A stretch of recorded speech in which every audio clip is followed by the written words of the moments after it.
How to make cream cheese filled chocolate chip cookies. Let's get into it.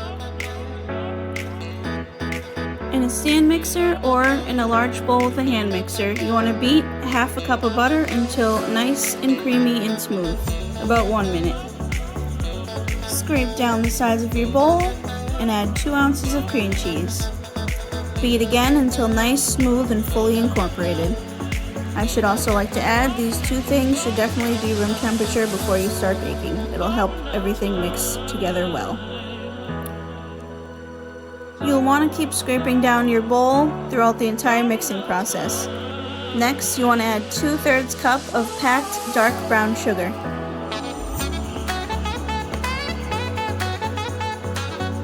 Add 1/3 cup of granulated sugar and beat everything together until nice and fluffy, about 2 minutes. Add 1 egg and 1 tablespoon of vanilla extract. Beat until well combined.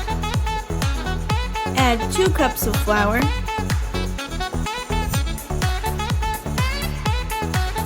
1½ teaspoons of cornstarch,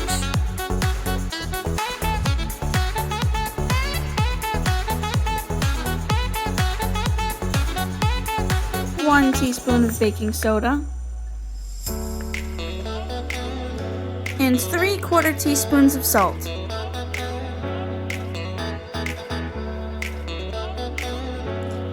Beat everything until well combined.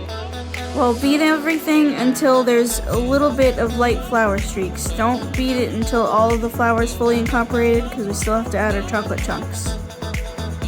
And you definitely want to be careful not to overmix at this point. So again, some flour streaks are totally fine because we still have to add our chocolate chips. Now you can add whatever brand or whatever kind you like. You can also use chips instead of chunks if you prefer, but I prefer using semi-sweet chunks.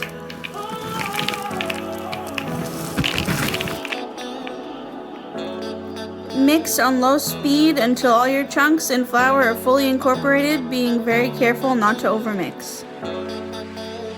And once your dough is fully mixed together and you've scraped down your bowl for the last time, cover the dough and let your dough chill in the fridge for at least 30 minutes, or you can also do this a day in advance if you prefer. And while our cookie dough is chilling in the fridge, we're gonna start on our cream cheese filling. In a large bowl, you want to combine an 8-ounce block of cream cheese, 3½ tablespoons of granulated sugar,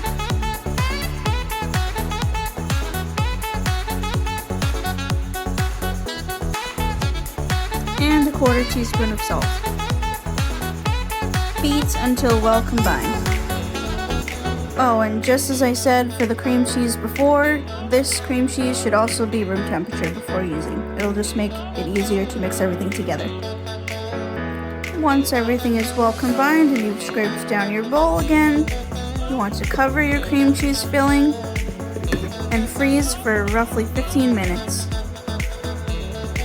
And when you're ready, grab your dough as well as 1 tablespoon measure and start portioning out your dough. Once you've got your 1 tablespoon of dough, take it out. You want to use 2 hands and roll it into a ball. And then do this with all of your dough. You should get roughly 48 balls, give or take.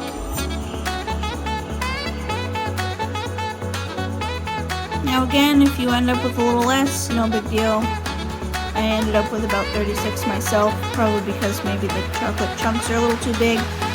I might suggest using like mini chocolate chips instead. But anyway, once you got all your dough balls done, take one and flatten it out. You want each disc to be about 1½ to 2 inches wide. Grab your cream cheese filling, and you want to fill it with about 1½ teaspoons of your cream cheese. Just like that. And make sure it's not too close to the edges because we're going to be taking a second dough ball, flattening this out to about 1.5 to 2 inches, putting it directly on top of your cream cheese, and then you want to start pinching the edges together. If you see any cracks like that, just try to cover it up with the dough. You don't want any air to get in. I mean, if it does, there's not much you can do about it, just do your best. And when you're done, you want to put it on a wax paper lined cookie sheet, on a large one. I'm using a small one just because I'm not baking them all right now. I'm just going to do a couple just to show you, but you definitely want about 2 large-sized baking pans. Then rinse and repeat with all filling and cookies until they're all filled. Now when you place them onto your cookie sheet, you want to flatten them down just a little bit to about 3/4 of in thickness. If you see any of the filling coming out, just try to pinch the edges together. You don't want to dry out your cookies, but do your best. If there's nothing you can do, just don't worry about it. And you definitely want to make sure your cookies are at least 2 inches apart so they don't bake into each other. And when your cookies are ready to go in the oven, you're going to bake these off at 350 degrees, for 8 to 10 minutes until they are lightly golden. When your cookies are nice and golden on top, take them out of the oven and let them rest for at least 2 to 5 minutes in the pan before removing them from the pan to fully cool down before enjoying.